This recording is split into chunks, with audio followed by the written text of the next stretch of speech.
I'm Paul Glasgow. And I'm Chad Marino. This week's show, we're going to be doing a pretty cool segment out at the Single Action Shooter Society, the Bayou Blast they had recently here in Lake Charles.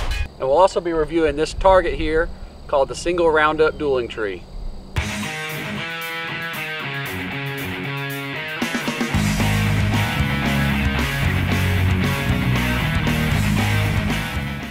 We're here with Mr. Woodrow Hawkins at the Bayou Blast here in Lake Charles, Louisiana. Can you describe to us a little bit about the rules and stressing? You guys stress safety big time at these events. Can you explain a little bit about when you get to one of the stages, what you do from the time you get there to the time you exit the stage itself?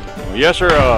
Everybody here shooting in this competition belong to SASS. It's the Single Action Shooting Society. These stages, they're going to shoot 10 stages this weekend, and the best time wins in the different categories. Start over here at the loading table, and they'll load usually 10 rifle, 10 pistol, and 4 shotgun. Okay, they'll shoot through the stage. It'll be a certain sequence. The misses count 5 seconds against their time. Also, if they shoot the targets out of order, it's a procedural, and that'll count 10 seconds against their time. So the cleaner you can shoot and the faster you can shoot with no misses or no procedurals, you're doing good. Now you mentioned out of order. Apparently you guys, from what I understand, have a scenario that's put forth to all the shooters at the beginning of it, and they have to follow that scenario throughout the course. Can you explain that a little bit? Well, for instance, say you're shooting a pistol sequence left to right, 1, 2, 3, 4, 5, and then the second pistol right to left. Okay, say the shooter goes up there and shoots both of them left to right. That's a procedure because he didn't follow the instructions of the scenario. Explain a little bit about the type of weapons that are used and the strict rules that come into play as far as what you choose when you're shooting a weapon. Okay, the pistols are all single action. It's a different variety of manufacturers of those, different variety of handle grips, but they're all single actions. They're loaded with 5 rounds. The hammer's down on the empty for safety. The rifles are all lever action or pump, and they're usually a pistol caliber, 38, 44, 45. Shotguns can be double barrel, pump, 1897 Winchester, or lever action models of the 1887 Winchester reproductions. All of the scenarios are pretty much standard. They mix them up a little bit to, make it a competition. There's some really fast shooters out here. There's different categories. You can shoot holding it with 2 hands like a police-style combat type shooter, or one-handed, they call it duelist. Some shooters shoot with a pistol in each hand, and they're called gunfighter. Now, I noticed you guys stress safety throughout the whole stage, big time. Explain a little bit about the final. Once you're done shooting, how you clear your guns and you show that they're clear at the end of the stage, just for enforce safety a little bit. Okay, once you're done shooting the scenario, you go to the right to an unloading table. And there's a person there checking to see if all your guns are clear. And there are safety penalties for loading too many. For instance, if you're shooting 8 rifle on the stage, you accidentally load 10. You're allowed to eject them where you're shooting if you've noticed you've loaded too many. But if you make it through the stage to the unloading table, and you still have those 2 extra rounds, you get a 10-second safety penalty. Okay. Matter of fact, I got one last weekend. I had too many loaded and I forgot to unload. Yeah, we stress safety very strongly. You're supposed to watch the direction of the muzzle of your gun at all times, especially if it's loaded, even unloaded. To and from the cart, to the loading table, through the stage, to the unloading table, and back to your cart. It's always safe. Your muzzles are straight up so nobody will get hurt.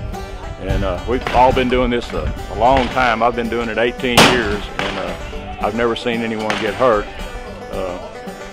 I'm sure it may have happened, but I don't know about it. Now, I noticed a lot of people here. Been out here before on standard weekends, and there's a good bit of people out here, but boy, it's jam-packed. What exactly we got going on out here with the Bayou Blast today, and how far away are people coming here from today?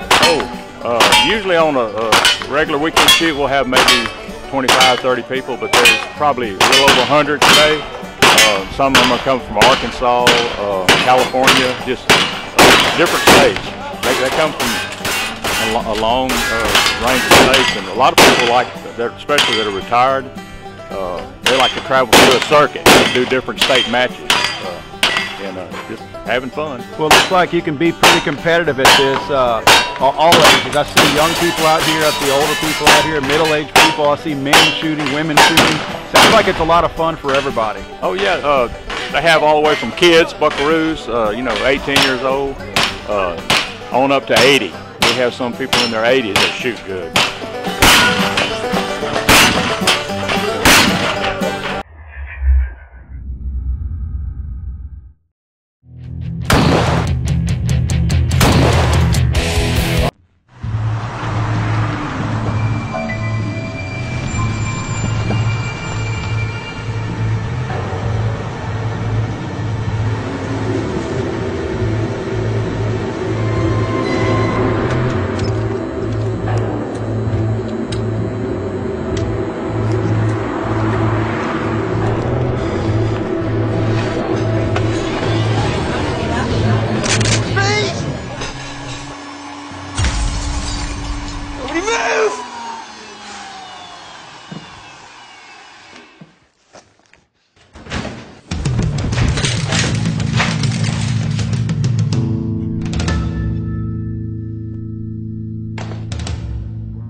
Somebody picked the wrong diner.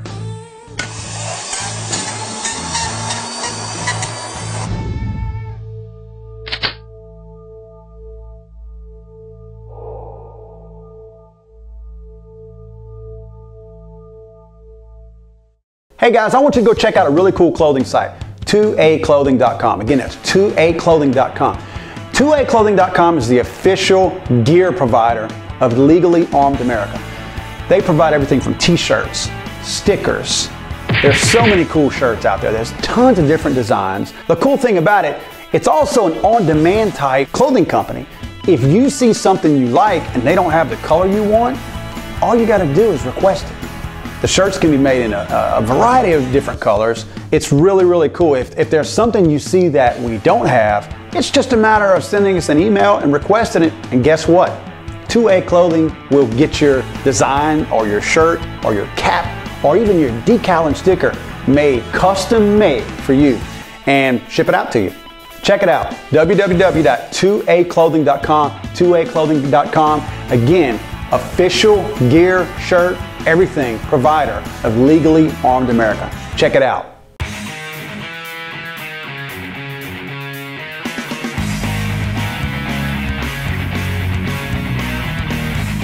I'm going to cover the setup of the shooting stand real quick.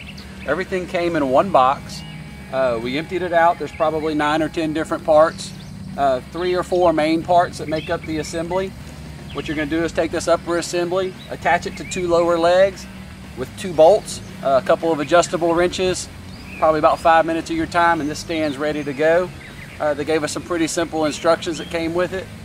No major problems putting it together. The stickers we had to apply after the stand was all set up, and they give you 12 stickers, 1 for each side.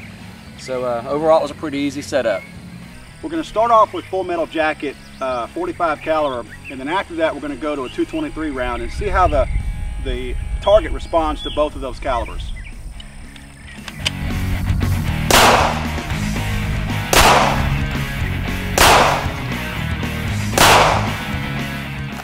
Okay, as you notice, whenever we shot, some of the targets spun around when we weren't even hitting them. We hit the one next to it or above or below it, and the target spun around. What Chad's doing here is you can adjust the back of these with an Allen wrench as far as spring tension.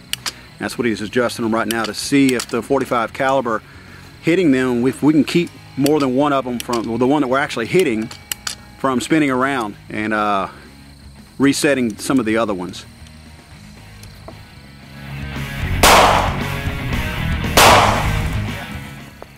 As you can see, it did help a little bit on some of these other ones that went over and didn't actually engage the other target to spin around. But this one here, see how it spun backwards? It's supposed to reset all the way to the other side.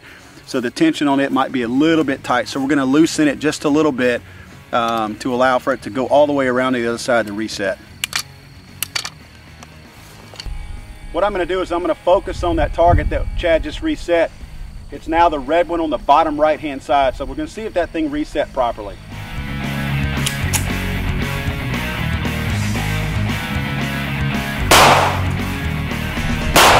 You broke it. Okay. It reset, but not the way we expected it to. Jesus Christ. All right, here's what happened to the failed target. Apparently it ripped the metal in half that was welded onto the stud holding the target onto the tree. So it just broke right off of the thing then, right? Yeah, there's a little light weld on each one, but you could tell after the first shot it was slightly angled down, and that second shot just tore it off. So was it the weld that failed, or was it another part of the metal that wasn't welded? It's hard to say. I think it was the metal. I think it was this part right here. All right, well, let's see how the rest of them hold up.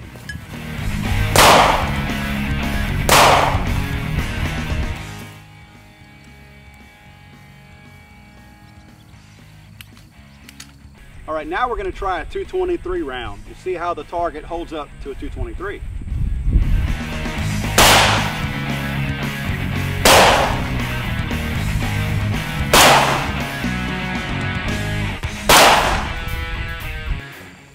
We shot with a 223, an AR-15, and it's an AR-15 that's been completely remodified, new barrel assembly and everything. And as you can see, apparently the thing needs to be, the sights need to be adjusted quite a bit, because at the short distance we were shooting at here, it was actually hitting the target well over here. And we're not that bad of a shot with a rifle, so apparently the rifle is giving us some problems. So we're going to try another couple of rounds aiming further to the left over here to see if we can hit the target and see if it'll reset itself. But again, we came out here with a rifle that apparently the sights need to be adjusted on it. First time being fired since it was modified. First time being fired at a target since it was modified. So apparently we need to modify the sights on it before we take it back out here and try to use it for target practice.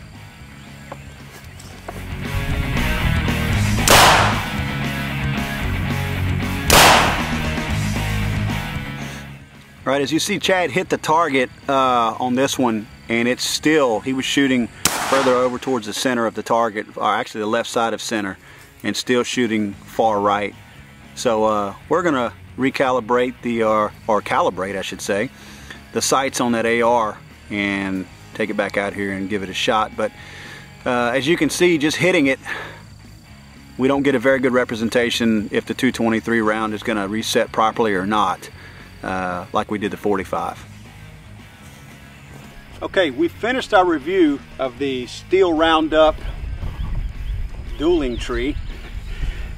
While this thing is rated for everything from a 9mm to a 30-06, we kind of did break the rules a little bit. What did we do wrong, Chad? The instructions recommend 30-yard distance for pistol calibers and about 100 yards for rifles. We were set up in probably the 15 to 20-yard range shooting the pistols. And the rifle, we were probably a little bit further back, but not much more. We only had one target fail out of those. None of the others show stresses like they're about to break or anything from what I can see. And we probably have close to 50 pistol rounds shot at this thing and 20 or so rifles. And what we'll do is we'll try to take this thing back out here if it can last much longer, because we beat it up pretty good. Mainly because our rifle, the sights weren't calibrated properly on it. Again, it was a modified rifle, AR-15, and it was shooting way off to the right. And we're gonna modify those sights and get them set up properly, because we really never got a good representation if the 223 round would reset this properly.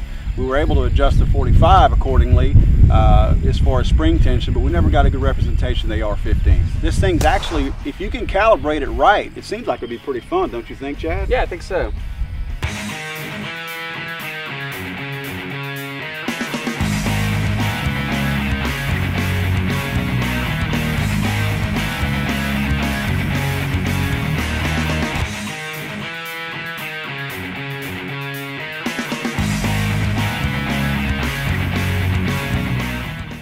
like to picture Jesus as a ninja fighting off evil samurai.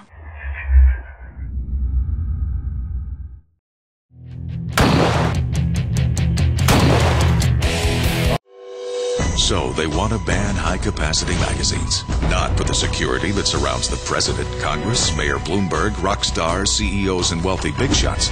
And the madmen, drug cartels, and home-invading killers will still get them from the same black market that sells drugs, stolen cars, and everything else that criminals buy.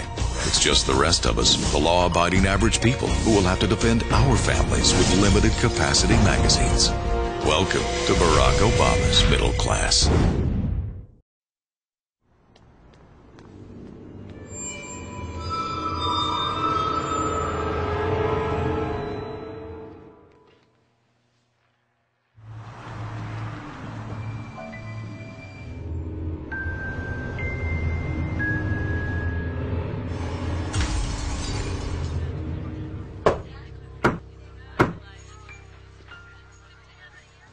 Who is it?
Somebody picked the wrong girl.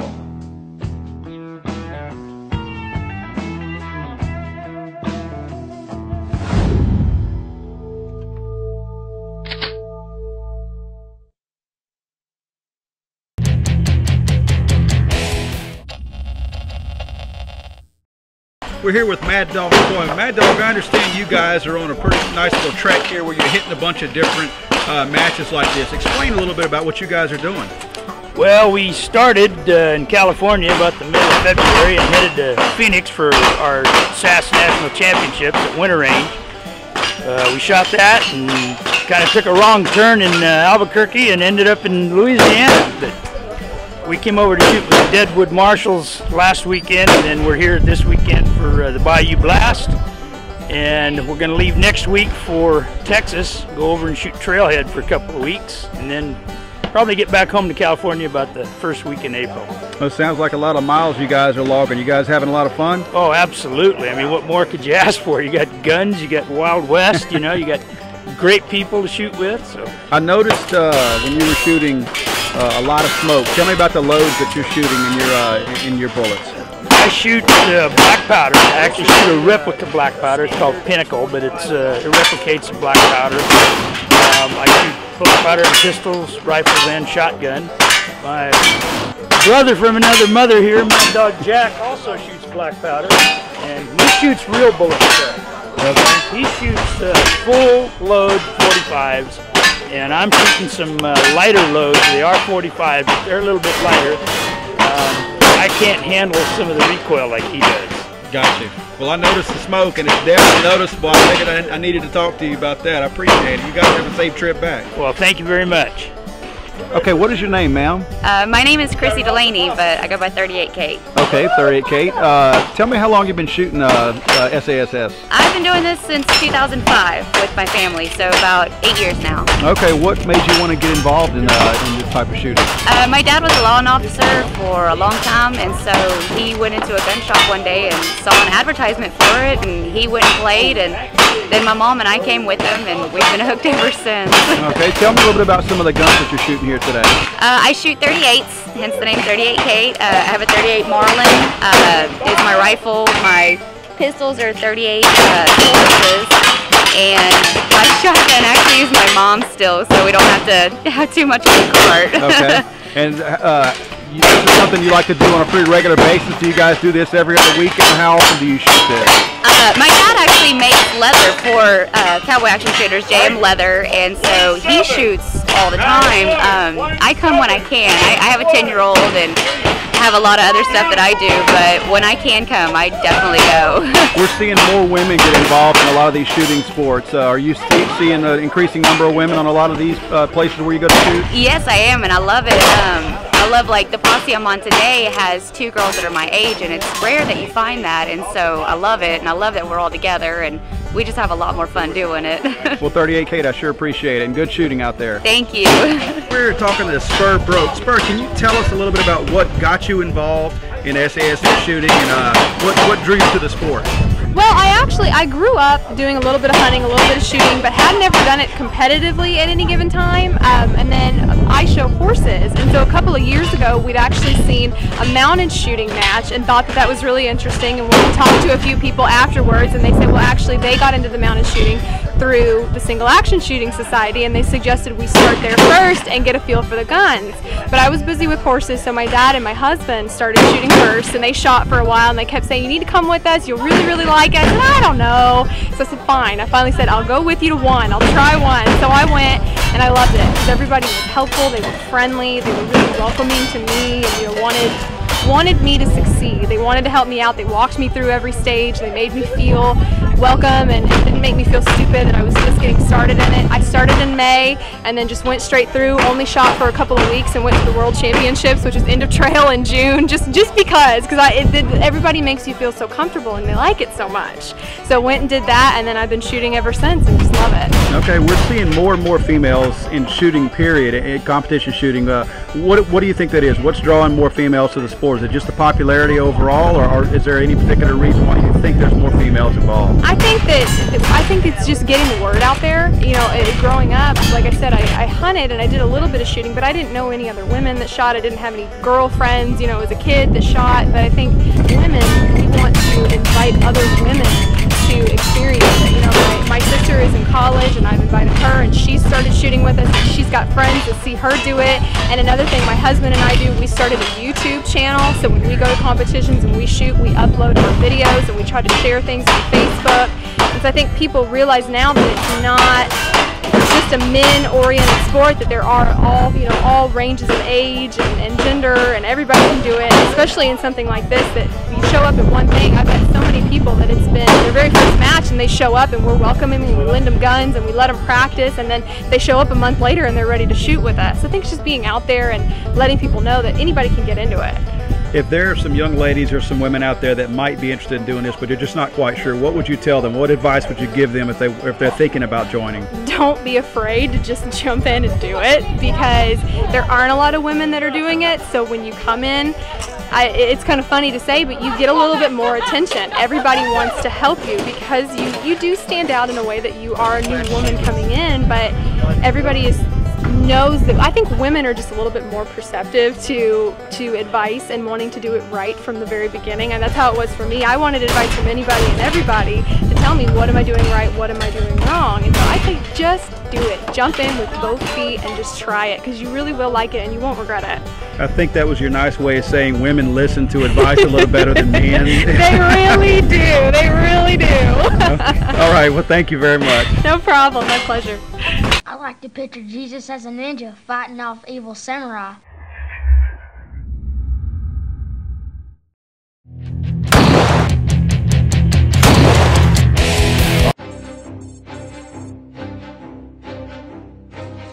However have our nation's priorities gotten so far out of order? Think about it. We care about our money, so we protect our banks with armed guards. We care about our president, so we protect him with armed Secret Service agents. Members of Congress work in offices surrounded by Capitol Police officers. Yet when it comes to our most beloved and vulnerable members of the American family, our children, we as a society leave them utterly defenseless. They're our responsibility, and it's not just our duty to protect them, it's our right to protect them. The only way to stop a monster from killing our kids is to be personally involved and invested in a plan of absolute protection. The National Rifle Association came out swinging, defiant, paranoid, and utterly tone deaf. The National Rifle Association has been getting a lot of flack lately for advocating more armed guards in schools. The brilliant idea these lunatics had is, let's put more guns in schools. Wow, you got me on that one. We ought to start checking the birth certificates of these NRA people because they cannot possibly have been born in this universe. I think today the NRA planted a flag on Planet Bizarro. What he said today was laughable. He should be ashamed of himself. He sounds as if he's tone deaf. This guy is whacked. Wayne LaPierre should resign. I think Wayne LaPierre today is out of step with America. They serve no purpose. These guys are nuts. Evil. That's the word that just kept popping up in my mind. This is a simple idea from a simple guy that we need not to spend any time talking about. There's no research that says that putting more firearms in the hands of trained or untrained professionals in a shootout is going to make anybody who's sitting around safer. You, sir, are in the head.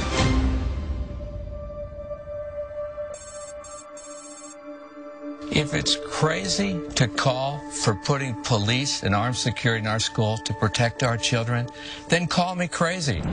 The media speaks for elites. America speaks for itself.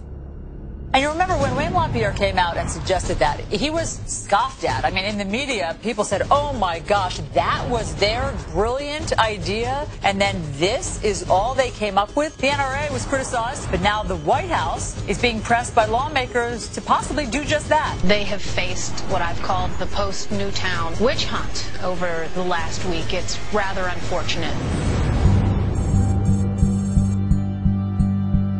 We have an armed guard at every school in the country. That's what the NRA believes. They told me last week that that could work.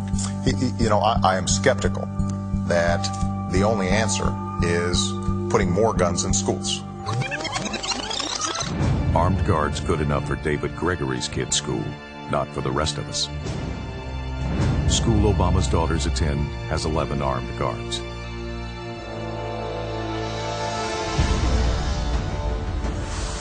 Experts estimate that as many as 1/3 of the nation's schools already have armed officers.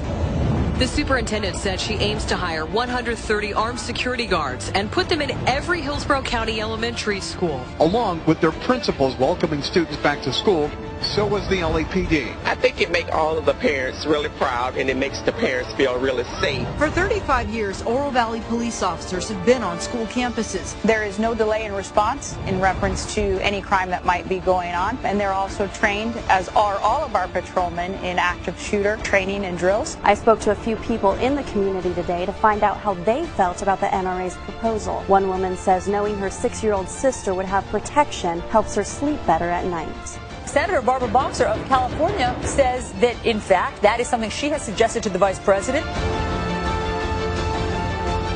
America agrees with Wayne and the NRA. Barack Obama won't have two sets of rules. Armed guards for his rich friends in their elite schools, restrictions in gun-free zones for ours. The only thing that stops a bad guy with a gun is a good guy with a gun.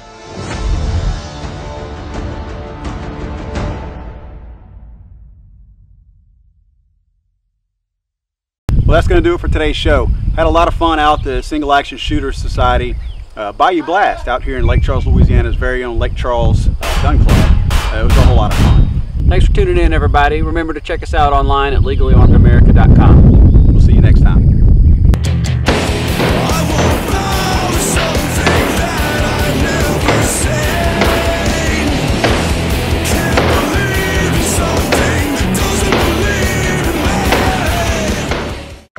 Are the president's kids more important than yours? Then why is he skeptical about putting armed security in our schools when his kids are protected by armed guards at their school? Mr. Obama demands the wealthy pay their fair share of taxes, but he's just another elitist hypocrite when it comes to a fair share of security. Protection for their kids and gun-free zones for ours.